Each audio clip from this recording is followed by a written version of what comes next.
বলবেন আওয়ামী লীগ নাই, এটা তো মিথ্যা কথা। আওয়ামী লীগ তো আছে, গায়ের জোরে বললে তো আর হয় না। আমরা প্রতিশোধে বিশ্বাসী না, আমরা সংস্কারে বিশ্বাসী। প্রত্যেককেই ভুল করেছে, তাকে তওবার এবং সংশোধনের সুযোগ দেওয়া উচিত। প্রিয় ভাইরা, আপনারা এখানে বিভিন্ন দল ও মতের লোক আছেন কিনা? কেউ বিএনপি, কেউ জামাত, কেউ এনসিপি, কেউ আওয়ামী লীগ। বলবেন আওয়ামী লীগ নাই, এটা তো মিথ্যা কথা। আওয়ামী লীগ তো আছে, গায়ের জোরে বললে তো আর হয় না। আর কোথায় সব সাগরে ভাসাইবেন কেমন? এগুলো তো আপনাদেরই ভাই ব্রাদার, আত্মীয় স্বজন। আমরা প্রতিশোধে বিশ্বাসী না, আমরা সংস্কারে বিশ্বাসী। প্রত্যেককেই ভুল করেছে, তাকে তওবার এবং সংশোধনের সুযোগ দেওয়া উচিত, যদি সে মুসলিম হয়। কি হয়? আল্লাহ রাব্বুল আলামিন বলেন, আমি মানুষকে সৃষ্টি করেছি মাটির সারনির্যাস থেকে। সুবহানাল্লাহ। মাটি জীবিত না মৃত? তিন, আরবিতে তিন বলা হয় ভিজা মাটিকে, অর্থাৎ আমি ভিজা মাটির সারনির্যাস থেকে মানুষ তৈরি করছি। যে মানুষটার কোনো অস্তিত্ব ছিল না, এক ফোঁটা বীর্যের আকারে আমি তার মায়ের সুরক্ষিত রেহেমে তাকে স্থান দিছি। সুবহানাল্লাহ কইবেন না? আপনি ছিলেন কিছুই না থেকে হইলেন এক ফোঁটা পানি। জীবিত না মৃত? আল্লাহ পাক বলেন, সুম্মা খালাকনান নুতফাতা আলাকাতান ফাখালাকনাল আলাকাতা মুদগাতান ফাখালাকনাল মুদগাতা ইযামা। অতঃপর সেই এক ফোঁটা পানিকে আমি আল্লাহ রাব্বুল আলামিন রক্তপিণ্ডে পরিণত করলাম। আবার নির্ধারিত সময় পরে রক্তপিণ্ডকে গোশতপিণ্ড বানালাম। আবার গোশতপিণ্ডের ভিতরে হাড় হাড্ডি দিলাম। ফাকাসাউনাল ইযামা লাহমা, হাড় হাড্ডির উপর আমি আল্লাহ মোলায়েম কোমল সুন্দর গোশতের পোশাক লাগাই দিলাম। রূহ দিলেন, আমরা হয়ে গেলাম জিন্দা। ছিলাম কি? জোরে বলতে হবে। হইলাম কি? সুবহানাল্লাহ। একবার খেয়াল করছেন আল্লাহ আপনাকে বানাইছেন কোথায়? কতগুলো পর্দার ভিতরে, অন্ধকার কারখানা। সুবহানাল্লাহ। দুনিয়াতে কোনো ফ্যাক্টরি, কারখানা আলো বাতাস ছাড়া চলে? আমাদের বেশি বিদ্যুৎ যায় গার্মেন্টস, টেক্সটাইল আর ফ্যাব্রিক্সে। কোথায় সবচেয়ে বেশি লাগে? নিটিং, গার্মেন্টস, ওখানে কারেন্ট বেশি লাগে। হ্যাঁ, কত আলো, কত বাতাস, কত মেশিন, সায়েন্টিফিক ইনস্ট্রুমেন্ট এবং tools. Chairman, MD, quality maintain manager, HR, কোনো অভাব নাই। নিখুঁতভাবে তৈরি করলো, প্রোডাকশন দেখা গেল টি শার্ট ছিদ্র আছে, খুঁত আছে। এই খুঁতযুক্ত টি শার্ট ইউরোপ যাবে? আমেরিকা যাবে? এটা ডিসকোয়ালিফাইড। এইটার জায়গা হবে গুলিস্তান হকার মার্কেট। গরিব বাঙালির কপালে জুটবে। এত আলো, এত বাতাস, এত অ্যারেঞ্জমেন্ট, এত ম্যানেজমেন্টের পরেও খুদ বের হয়। কিন্তু আপনি চিন্তা করেছেন, চামড়ার 3টা স্তর, তারপর গোশত, তারপর রক্ত, তারপর মায়ের রেহেম, তারপর তার ভিতরে নরম পর্দা। 7টা পর্দার ভিতরে আল্লাহ তাআলা আপনাকে জিন্দা করেছেন, তৈরি করেছেন। 9 মাস 10 মাস পর দুনিয়া আসার পরে দেখলেন কোনো খুঁত নাই, কোনো ভুল নাই, কোনো সংলগ্নতা নাই। কে বানান? সুবহানাল্লাহ। মানুষ এত নিখুঁতভাবে কেন হয়? মায়ের পেটে কিভাবে নিখুঁতভাবে মানুষটা হলো, বিজ্ঞানের কাছে এটার জবাব নাই, কিন্তু আল্লাহর কোরআনের কাছে জবাব আছে, রাসূলুল্লাহর হাদিসে জবাব আছে। সুবহানাল্লাহ বল। আমাদেরও জানতে মন চায়, মায়ের পেটের অন্ধকার কারখানায় এত সুন্দর মানুষটা হয় কেমন করে? কথা বলেন। আঙ্গুল 20টা, নাকের জায়গায় নাক, চোখের জায়গায় চোখ, কানের জায়গায় কান, মাথার জায়গায় কোনো খুঁত নাই, অসংলগ্নতা নাই, ভারসাম্যহীনতা নাই, অসামঞ্জস্যতা নাই। সুবহানাল্লাহ। নিখুঁত প্রোডাকশন হইল কেমনে? প্রশ্ন জাগে। বিজ্ঞানের কাছে জবাব আছে, কোরআন হাদিসে আছে। আমি বলবো, মুজাম তাবারানির হাদিস, ভিন্ন শব্দে হাদিসটি বুখারী শরীফেও আছে। আল্লাহর হাবিব ইরশাদ করেছেন, পৃথিবীতে পিতার বীর্যের প্রথম ফোঁটাটা মায়ের পেটে ঢুকার সঙ্গে সঙ্গে আল্লাহর পক্ষ থেকে মায়ের পেটে একজন ফেরেশতা আল্লাহ তাআলা পাঠায় দেন। ওই ফেরেশতা হচ্ছে কারিগর। ফেরেশতা কি কারিগর? তার কাজ হচ্ছে আল্লাহর হুকুমে মানুষের দেহটাকে গঠন করা, সাজানো। বলেন সুবহানাল্লাহ। ফেরেশতা আল্লাহকে জিজ্ঞেস করে, মাবুদ, মানুষটার অস্তিত্বে এক ফোঁটা বীর্য, ফোঁটা এটা রাখবো না বের করে দিব? আল্লাহ বলেন রাখো। 40 দিন পর জিজ্ঞেস করে, এটা কি রক্তপিণ্ড হবে? আল্লাহ বলেন হবে। আল্লাহ রাখবো না বের করে দিব, রাখো। তারপর গোশতপিণ্ড, হাড় হাড্ডি সব হয়ে যায়। ফেরেশতা জিজ্ঞেস করে, মুখাল্লাকাতুন আম গায়রু মুখাল্লাকা, এটা কি পূর্ণ মানুষের সুরত নিয়ে দুনিয়ায় ভালো মতো যাবে, না মায়ের পেট থেকে পৃথিবীতে আসার আগে রক্ত ভেঙে ধ্বংস হয়ে যাবে? এটা হয় না? বাংলায় বলে অকাল গর্ভপাত, আমরা বলতে পারি ইনকমপ্লিট অ্যাবর্শন। অকাল গর্ভপাত হয় না? মাওলানা, এ মাইকটা কি ফ্রি সার্ভিস নাকি, না টাকা লাগে?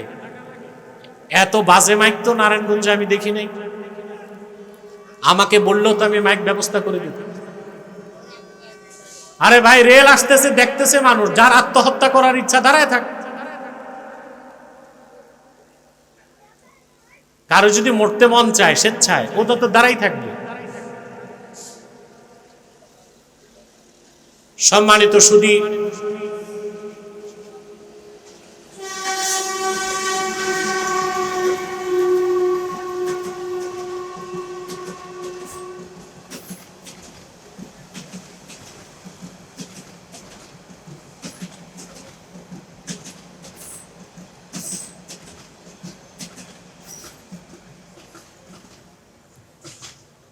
সম্মানিত সুধী, ফেরেশতা চলে যায় মায়ের পেটে। ফেরেশতা জিজ্ঞেস করে, মুখাল্লাকা আম গায়র মুখাল্লাকা, আল্লাহ এটা কি পুরা মানুষের সুরতে দুনিয়ায় যাবে, না আগে ভেঙে দিব? সুবহানাল্লাহ। একবার যদি রক্ত ভাঙ্গা শুরু হয়, দুনিয়া সব কবিরাজ, ডাক্তার, বিজ্ঞানী মিলেও ঠেকাতে পারবে? বুখারী শরীফের মতন, ফালাম্মা আরাদাল্লাহু আন ইয়াকজিয়া খালকাহ, আল্লাহ যখন চান মানুষটাকে পূর্ণ সুরত দিয়া জীবিত দুনিয়ায় পাঠাবেন, ফেরেশতা জিজ্ঞেস করে, মাবুদ, যাকারুন আম উনসা, এটা কি ছেলে হবে না মেয়ে হবে? বলেন সুবহানাল্লাহ। এবার হবে জেন্ডার সিলেকশন, লিঙ্গ নির্ধারণ। সুবহান। আল্লাহ বলেন ছেলে। ফেরেশতা জোড়া লাগায় দেয়। কি জোড়া লাগায়? বিজ্ঞান কিছুটা পাইছে, পুরাটা পায় নাই। বিজ্ঞান কতটুকু পাইছে? বিজ্ঞান বলে পুরুষের হরমোনে সেক্স ক্রোমোজোম থাকে, মহিলার, পুরুষের যেটা হচ্ছে স্পার্ম, মহিলারটা হচ্ছে ওভাম, একটা শুক্রাণু, একটা ডিম্বাণু। তো কোষের, দেহকোষের মধ্যে সেক্স ক্রোমোজোম 23 জোড়া। এক জোড়া হচ্ছে সেক্স ক্রোমোজোম, বাকি 22 জোড়া হচ্ছে অটোজোম। কথা বুঝতে পারছেন? তো বিজ্ঞান বলেছে পুরুষের সেক্স ক্রোমোজোম যেটা এক জোড়া, ওখানে থাকে এক্স এবং ওয়াই। মহিলার যে সেক্স ক্রোমোজোম এক জোড়া, ওখানে থাকে ডবল এক্স। তো বিজ্ঞান এতটুকু বলতে পেরেছে, পুরুষের এক্স ওয়াই থেকে যদি ওয়াই আসে, মহিলার ডবল এক্স থেকে এক্স আসে, দুইটা জোড়া রাখলে ছেলে হয়। পুরুষের এক্স ওয়াই থেকে যদি এক্স আসে, মহিলার ডবল এক্স থেকে যদি এক্স আসে, 2 এক্স মিললে মেয়ে হয়। কিন্তু বিজ্ঞান এটা বলতে পারে না এই সূক্ষ্ম জোড়া লাগানোর কাজটা কে করে। সেটার জবাব আছে হাদিস শরীফে। কে করে? আল্লাহর ফেরেশতা। আল্লাহ রাব্বুল আলামিন যখন বলেন ছেলে হবে, ফেরেশতা এক্স ওয়াই থেকে ওয়াই নেয়, পিতার মায়ের ডবল এক্স থেকে এক্স নিয়ে জোড়া লাগায় দেয়, ছেলেটা হয়ে যায়, সন্তানটা হয় ছেলে। যদি আল্লাহ বলেন মেয়ে হবে, ফেরেশতা পুরুষের এক্স ওয়াই থেকে এক্স নেয়, মায়ের ডবল এক্স থেকে এক্স নিয়ে জোড়া লাগায় দেয়, সন্তানটা মেয়ে হয়ে যায়। তাহলে ছেলে হবে না মেয়ে হবে, কার হুকুম? কারিগরি করে কে? ফেরেশতা। কারিগরি করে কে? ভূমিকা কার? পিতার না মাতার? পিতার। কার? ছেলে হবে না মেয়ে হবে, এক্স ওয়াই পুঁজি মায়ের কাছে নাই বাবার কাছে।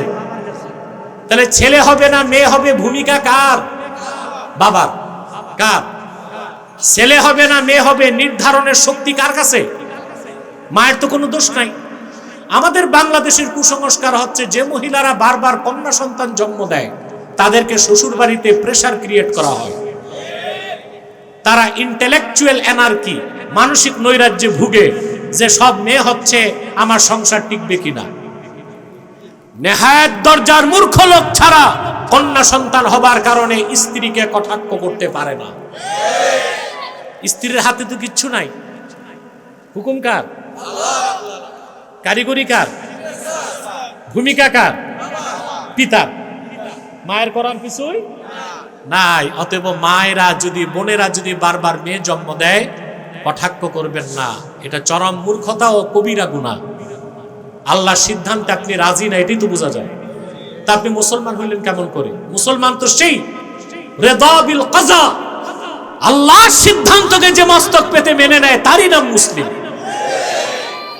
অতএব মায়েদের সাথে দুর্ব্যবহার করবেন, কথা বলে না। অনেক জায়গায় মেয়েদেরকে বলা হয় তোমার জাত ভালো না, ছেলে হয় না শুধু মেয়ে হয়। মেয়েরা বলে দিবেন বলে তোমার পেট ভালো না, শুধু মেয়ে হয়। মেয়েরা বলে দিবেন তোমার জাত ভালো না, কারণ ছেলে হবে না মেয়ে হবে, পুঁজি তো আমার কাছে না তোমার কাছে। ঠিক কিনা?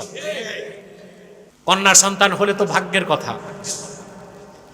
আল্লাহর হাবিব ইরশাদ করেছেন, আমার কোন উম্মতের যদি 3টি মাত্র কন্যা সন্তান হয় আর সে যদি কন্যা সন্তানগুলোকে খুশি মনে লালন পালন করে, তাদের পারবেশ করে, তাদের শিক্ষা দীক্ষা দিয়ে মুমিন সৎ চরিত্রবান পাত্রের দ্বারস্থ করে দেয়, আমার সে উম্মত বিনা আযাবে আল্লাহর জান্নাতে প্রবেশ করবে। 3টা মেয়ে থাকলেই সুসংবাদ, 30টা ছেলে থাকলেই সুসংবাদ নাই। বারবার মেয়ে হলে কষ্ট পাবেন। যাদের মেয়ে বেশি ছেলের জন্য কান্নাকাটি করবেন। যে কথাগুলো বলছিলাম এই মহা কুদরত আমরা দেখতে পেলাম, ঠিক কিনা? কোরআন শরীফের এই জেনেটিক ইনফরমেশন, ভ্রূণ তত্ত্ব দেখে আধুনিক বিজ্ঞান মস্তক নত করে দিচ্ছে। এই যে বীর্য থেকে রক্ত, রক্ত থেকে গোশত, গোশত থেকে হাড় হাড্ডি, এটা হচ্ছে জেনেটিক ইনফরমেশন, বাংলায় বলে ভ্রূণ তত্ত্ব। এটা বিজ্ঞান খুঁজে পাইছে 1970 সালের পরে, আর কোরআন বলেছে 1400 বছরেরও আগে। সুবহানাল্লাহ। 1978 সালে কানাডার সবচেয়ে বড় জুলজিস্ট, প্রাণী বিজ্ঞানী মিস্টার কিট মুর 1978 সালে প্রকাশ্য সেমিনারে যে সূরা মুমিনুনের কয়েকটা আয়াত দেখে সে মস্তক নত করে বলেছে, আমি বিশ্বাস করি কোরআন আল্লাহর বাণী, আমি বিশ্বাস করি মুহাম্মদ সাল্লাল্লাহু আলাইহি সাল্লাম আল্লাহর প্রেরিত পয়গম্বর। কানাডার সর্বশ্রেষ্ঠ প্রাণী বিজ্ঞানী মিস্টার কিট মুর এই কথা বলতে বাধ্য হয়েছে। আমার দেশে যারা 3 পাতা বিজ্ঞান পড়ে এগুলো নাস্তিক হয়। কয় পাতা বিজ্ঞান পড়ে তো নাস্তিক হয়। একটা বিজ্ঞানী বাংলাদেশে পাইছেন? কথা বলেন। এত বিজ্ঞান পড়ায় হয় কি? শুধু বিজ্ঞান পড়ে 2-4টা বিজ্ঞানী 100 বছরও পেলাম না। 1921 সালে ঢাকা বিশ্ববিদ্যালয় প্রতিষ্ঠিত হয়েছে, 100 বছর হয়ে গেছে, ঠিক কিনা? একটা বিজ্ঞানী দিছে আমাদের, দিছে কিছু পশু ডাক্তার। কৃষি বিশ্ববিদ্যালয় দিছে কিছু বিজ্ঞানী, তা বেগুনের বিজ্ঞানী, গোল আলুর বিজ্ঞানী, মিষ্টি কুমড়ার বিজ্ঞানী। রকেট বানাবার একজন বিজ্ঞানী নাই, স্যাটেলাইট বানাবার বিজ্ঞানী নাই। পৃথিবী শুরু করলো নৌকা দিয়ে, আর এখন নৌকা থেকে তারা বানায় সাবমেরিন। আমরা নৌকায় ট্রলার বানাইছি শ্যালো মেশিন ফিট করে। 100 বছর আগে জাপান রিক্সা বানালো, এখন তারা পাঠায় স্যাটেলাইট, আর আমরা সেই রিক্সায় মোটর ফিট করে এটারে টেসলা বানাইছি। এই হচ্ছে আমাদের বিজ্ঞানীদের অবস্থা, কথা বলে না। টেসলার যন্ত্রণায় আমার নিজের এলাকার নারায়ণগঞ্জ শহরে ঢুকতে ভয় লাগে। দেখছেন আপনারা? কথা বলে। চাষারা গোল চত্বর থেকে ডিআইটি যেতে 1 ঘন্টা লাগে, তার অর্ধেক সময় আমরা যাত্রাবাড়ি পার হইতে পারি। আমার মনে হয় নারায়ণগঞ্জে এত কিছু আছে, ডিসি আছে, এসপি আছে, সিটি কর্পোরেশনের প্রশাসকও তো একজন আছে। মেরুদণ্ড থাক আর না থাক, আছে তো। কি করে একটা শহর, নারায়ণগঞ্জ শহরটা একটা অচল ও পরিত্যক্ত শহর হয়ে যাচ্ছে। এটা দায় তাদেরকে নিতে হবে। প্রশাসক হইছেন, দায়িত্ব পালন করতে পারেন না, অব্যাহতি দিয়ে আরেকজনকে দেন। এইভাবে সবকিছু ক্লাবস করা তো ঠিক না। কথাটা বুঝতে পেরেছেন? তো বলছিলাম আমাদের দেশে বিজ্ঞানীও পাই না, আমরা বিজ্ঞানীও পাই না। যা পাই 3 পাতার বিজ্ঞানী, এগুলো হয় নাস্তিক। যারা পুরা বিজ্ঞান পড়ে আল্লাহর কোরআনের সামনে তারা মস্তক নত করে দেয়, মুসলমান হোক আর না হোক। সুবহানাল্লাহ বলবেন। ভাইরা আমার, চিন্তা করে দেখেন, আমরা ছিলাম কিছুই না, কিছুই না থেকে 1 ফোঁটা পানি, সেটা মৃত, তারপর রক্তপিণ্ড, তারপর গোশতপিণ্ড। আল্লাহ তাআলা রূহ দিয়ে আমাদেরকে জিন্দা করলেন। সেজন্যই তিনি বলেছেন, কুনতুম আমওয়াতান ফাহিয়াকুম, তোমরা ছিলে মৃত, তিনি জিন্দা করছেন। সুবহানাল্লাহ। এটা বুঝলাম? কথা বলে না। সুম্মা ইউমিতুকুম, অতঃপর আবার তিনি তোমাদের মৃত্যু দিবেন। এই মৃত্যুটা দেখি? মৃত্যু দেখি না, মৃত্যু ঘটতে দেখি। দেখি কিনা? আমাদের সামনে চলে যাচ্ছে আমাদের প্রিয়জনরা, দাদা, বাবা, পাড়া প্রতিবেশী, আত্মীয় স্বজন। কি আশ্চর্য নিয়ম আল্লাহ তাআলার। আসার বেলায় সিরিয়াল আছে, যাওয়ার বেলায় সিরিয়াল নাই। দাদার কাঁধে নাতির লাশ বহন করতে হয় অনেক সময়, হয় কিনা? মৃত্যু এমন এক অনিবার্য সত্য, নাস্তিকরাও মৃত্যুকে অস্বীকার করতে পারে না। পারে? এই মৃত্যুটা দেন কে? জোরে বলেন। আল্লাহ বলেছেন সুম্মা ইউমিতুকুম, আবার তিনি তোমাদের মৃত্যু দিবেন। 3টা দেখলাম। সুম্মা ইউহয়িকুম, আবার তিনি তোমাদের হাসর ময়দানে জিন্দা করবেন। পারবেন কিনা বলেন? মৃত থেকে যিনি জিন্দা করলেন, আবার মৃত্যু দিয়া তার পক্ষে জিন্দা করা কঠিন না আরো সহজ? আল্লাহ রাব্বুল আলামিন কোরআন কারীমে বলেন, আল্লাহ তাআলা বলেন, কোরআনে কারীমে বলেন, আলাম ইয়াকুন তুফাতাম মিন মানিয়্যিন ইউমনা সুম্মা কানা আলাকাতান ফাখালাকা ফাসাওয়া ফাজআলা মিনহু যাওজাইনি যাকারা ওয়াল উনসা আলাইসা যালিকা বিকাদিরিন আলা আন ইউহইয়াল মাউতা। যে মানুষটা আখিরাত অস্বীকার করে, আমি হাসরে জিন্দা করব বিশ্বাস করতে চায় না, সে কি পৃথিবীতে আসার পরে পিতার নিক্ষিপ্ত বীর্যের 1 ফোঁটা পানি কি ছিল না? প্রশ্নকার। আল্লাহ পাক বলেন, আল্লাহ তাআলা সে 1 ফোঁটা পানি থেকে রক্তপিণ্ড বানালেন, গোশতপিণ্ড বানালেন, সমতা নির্ধারণ করলেন, 2টা ধারা সৃষ্টি করলেন, নর আর নারী। এই অসম্ভব ক্ষমতা যার, মৃত্যুর পর সে আল্লাহ তাআলা আবার মৃত ব্যক্তিকে জিন্দা করতে সক্ষম কিনা? আল্লাহ তাআলা বলেন, লা উকসিমু বিয়াউমিল কিয়ামাতি ওয়ালা উকসিমু বিন নাফসিল লাওয়ামা আয়াহসাবুল ইনসানু আল্লান নাজমা'a 'ইযামা বালা কাদিরিনা আলা আন নুসাউইয়া বানানা। আল্লাহ রাব্বুল আলামিন বলেন, আয়াহসাবুল ইনসানু আল্লান নাজমা'a 'ইযামা, মানুষ কি ধারণা করে মৃত্যুর পর মানুষের হাড় হাড্ডিগুলো কবরের মধ্যে চূর্ণ বিচূর্ণ হয়ে যাবে, আমি কেমন করে জমা করব? একটা কবরে 1000 মানুষ থাকে না? একটা কবরে না, একটা কবরস্থানে 1000 মানুষ থাকে না? আল্লাহ কি হাড্ডিগুলো জমা করতে পারবেন? আল্লাহ বলেন, বালা কাদিরিনা আলা আন নুসাউইয়া বানানা। আল্লাহ পাক শুধু পারবেন তাই না, হাড্ডিগুলো জমা করবেন তাই না, মানুষের আঙ্গুলের অগ্রভাগগুলোকে সমান করে দেবার ক্ষমতাও রাখেন। এখানে আঙ্গুলের অগ্রভাগের কথা কেন বলছেন আল্লাহ? নাকের কথা বলেন নাই, কানের কথা বলেন নাই, আঙ্গুলের অগ্রভাগের কথা বলছেন। এখানেও আছে বিজ্ঞান। কি আছে? সেটা হচ্ছে ফিঙ্গারপ্রিন্ট। সেটা কি? পৃথিবীর যেখানেই যাবেন, যত অত্যাধুনিক স্মার্ট কান্ট্রিতে যান, ইমিগ্রেশন পার হবার সময় ফিঙ্গারপ্রিন্ট নিবে, বায়োমেট্রিক ফিঙ্গারপ্রিন্ট নিবে কিনা? এত আধুনিক যুগে এখন আঙ্গুলের ছাপ ছাড়তে পারে নাই, কিয়ামত তক পারবে না। মানুষের প্রধান আইডেন্টিটি হচ্ছে এই আঙ্গুলের ছাপ। সুবহানাল্লাহ। কোরআন বলছে ১৫০০ বছর আগে, বিজ্ঞান বলছে এখন। তারা দেখছে পৃথিবীতে যদি ৮০০ কোটি মানুষ থাকে, ৮০০ কোটি মানুষের প্রত্যেকের আঙ্গুলের ছাপ ৮০০ কোটি রকমের। সুবহানাল্লাহ বলবেন? আল্লাহ পাক সেটাই বললেন, আমি শুধু মানুষের হাড্ডি জমা করতে পারবো তাই না, আঙ্গুলের অগ্রভাগগুলো বিন্যস্ত করে দিব। যার হাত তারই থাকবে, আঙ্গুলের অগ্রভাগ তারটাই তার হাতের মাথায় থাকবে। এই ক্ষমতা কার? জিন্দা করবেন? সাউন্ডটা আরেকটু বাড়াও না, আরেকটু বাড়াও। স্পিকার গুলো কি খালি ডিব্বা না চলে টলে? চলে, ১.৫ ব্যাটারি। সমস্যা হয়ে গেছে। যাক, আজকে আর করবো কি, এখন তার নেমে যাওয়া যাচ্ছে না। আর কয়েক মিনিট কষ্ট দিব আপনাদের, কষ্ট হবে না তো? ধৈর্য আছে তো? প্রিয় ভাইরা, আল্লাহ পাক আমাদেরকে, আমরা মৃত ছিলাম, তিনি জিন্দা করেছেন, আবার মৃত্যু দিবেন, আবার জিন্দা করবেন।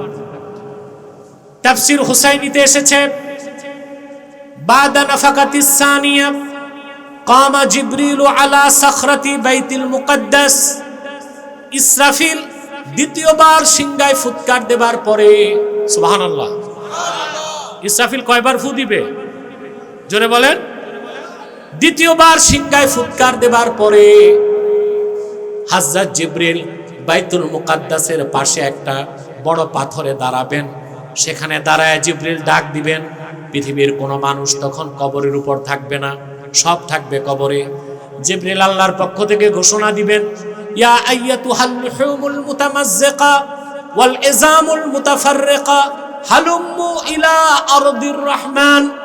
ও দুনিয়ার মানুষের গোশতগুলো যা মাটির সঙ্গে মিশে গেছে, আর হাড় হাড্ডিগুলো যা চূর্ণ বিচূর্ণ হয়ে গেছে, এবার দাঁড়াও, রহমান ডেকেছেন, তোমরা সব কবর থেকে দাঁড়িয়ে যাও, রহমানের কাছে চলে যাও।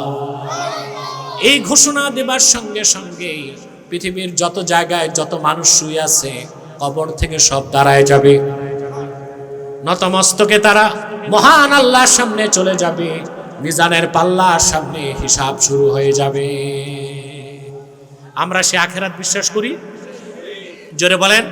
সে পরকাল বিশ্বাস করি? আল্লাহ বলেছেন, সুম্মা ইলাইহি তুরজাউন, অতঃপর সব তোমরা প্রত্যাবর্তিত হবে আল্লাহর কাছে। ফিরে যেতে না চাইলেও উপায় নাই, ফিরায় নিবেন কে? শুরু হবে হিসাব। শুরু হবে কি? মিজানের পাল্লা প্রতিষ্ঠিত হবে, হিসাব শুরু হয়ে যাবে। আমাদের প্রতিটি কর্মের হিসাব আমাদেরকে দিতে হবে। আমরা যদি বাংলাদেশের প্রতিটি মুসলিম নাগরিক, মন্ত্রী, এমপি, অফিসার, ডাক্তার, ইঞ্জিনিয়ার, পেশাদার, ব্যবসায়ী, শিল্পপতি, পুঁজিপতি, হিসাবের দিনটাকে যদি হিসাব করে চলতাম, বাংলাদেশে দুর্নীতি থাকতো? শুধু হিসাবের দিনটাকে হিসাব করে যদি চলতাম, একটা দিন হিসাব করলে হবে। কয়টা দিন? ওই দিনটার নাম কি? হিসাবের দিন। কোরআনে কারিমে আল্লাহ রাব্বুল আলামিন বলেন, ইয়া আইয়ুহাল্লাযীনা আমানু তাকুল্লাহা ওয়াল তানজুর নাফসুম মা কদ্দামাত লিগাদিন ওয়াত্তাকুল্লাহ। ঈমানদারগণ, মহান আল্লাহকে ভয় করো, আর প্রত্যেক মানুষ যেন চিন্তা করে আগামীকালের জন্য কি পাঠিয়েছে। আগামীকাল মানে শনিবার। শনিবার, আজকে শুক্রবার, আগামীকাল মানে শনিবার, কিয়ামতের দিন, পরকাল, ওইটাই হিসাবের দিন। আল্লাহ বলছেন ওই দিনটারে হিসাব করো, কি পাঠালা এটা চিন্তা করে রাখো। প্রত্যেকটা মানুষ যদি হিসাবের দিন হিসাব করে চলে, ওই মানুষরা দুর্নীতি করবে না, চুরি করবে না, লুটপাট করবে না, জেনাবে বিচার করবে না, পাহারা দেবার জন্য আইন লাগবে না, প্রশাসন লাগবে না। মানুষ সেলফ ডিফেন্স, নিজেকেই সে নিজে গুনাহ থেকে মুক্ত রাখতে পারবে। ঠিক কিনা বলে?